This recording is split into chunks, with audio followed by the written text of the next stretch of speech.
Today I'm going to show you how to add transitions between your clips in CapCut. Ladies and gentlemen, we have a video clip in over here. I'm going to just go ahead, drag this across, and I'm going to split it right here by using Control B. And now I want to add some transitions. So on the top of here on the left, click on transitions.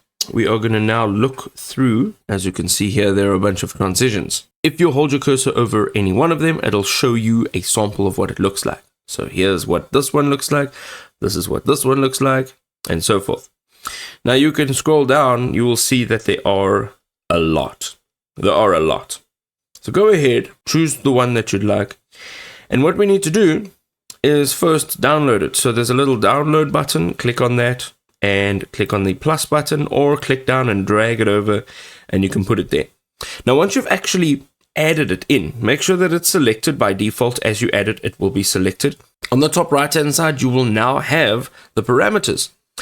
You can see over here it's the duration. So for example, this is 0.5 seconds, so this is what it'll look like. You can see that it's relatively quick.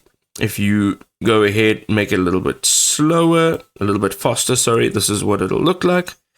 And now if you make it bigger, let's say like that, you'll see that it'll slowly move through. And you can go ahead, play around with this, use different transitions for your projects.